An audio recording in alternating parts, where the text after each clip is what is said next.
ഒരു സംസ്ഥാനത്ത് കേന്ദ്ര ഗവൺമെന്റിന്റെ പ്രോഗ്രാം, പ്രത്യേകിച്ച് ബഹുമാന്യനായ പ്രധാനമന്ത്രി പങ്കെടുത്തുകൊണ്ട് നടക്കുന്ന അവസരത്തിൽ സംസ്ഥാനത്തെ മുഖ്യമന്ത്രിയും വകുപ്പ് മന്ത്രിയെയും അതുപോലെ ഉള്ള പാർലമെന്റ് മെമ്പറേയും സ്ഥലം MLAയും അവരെല്ലാം ക്ഷണിക്കുന്നതിനെ സംബന്ധിച്ചിടത്തോളം ചില പ്രോട്ടോകോളുകൾ രാജ്യത്ത് നിലനിൽക്കുന്നുണ്ട്. ഇപ്പോൾ പാഠപുസ്തകം NCERT പ്രിന്റ് ചെയ്തതിനെ സംബന്ധിച്ചിടത്തോളം സുപ്രീം കോടതി ഇടപെട്ടല്ലോ. എന്നിട്ട് NCERT ഇപ്പോൾ മാപ്പ് പറഞ്ഞല്ലോ, ഞങ്ങൾ ചെയ്തത് തെറ്റാണെന്ന്.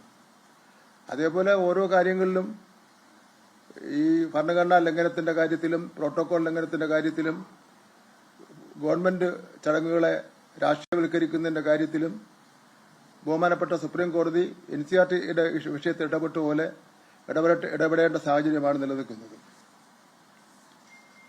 ഇവിടെ ഓരോ റീച്ചിന്റെയും പ്രവർത്തനങ്ങൾ കൃത്യമായി റിവ്യൂ ചെയ്യുകയും ആ റിവ്യൂ ചെയ്തതിനൊക്കെ തന്നെ നേതൃത്വം കൊടുത്തത് PWD മിനിസ്റ്ററായിട്ടുള്ള മുഹമ്മദ് റിയാസാണ്. കേന്ദ്ര ഗതാഗത മന്ത്രി നിതിൻ ഗഡ്കരിയും നാഷണൽ ഹൈവേ റീജിയണൽ ഓഫീസറും പലതവണ കേരള സർക്കാരിന്റെ പ്രവർത്തനങ്ങളെ പരസ്യമായി അഭിനന്ദിച്ചിട്ടുള്ളതുമാണ്. NH-66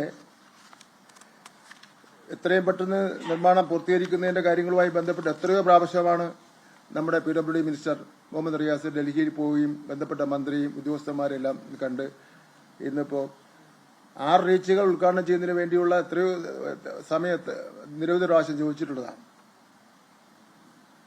ഉദ്ഘാടന ചടങ്ങിലെ പ്രാതിനിധ്യം ഇല്ലാതാക്കിയാൽ ഈ ചരിത്രപരമായ സംഭാവനകൾ ഇല്ലാതാക്കാൻ കഴിയില്ല.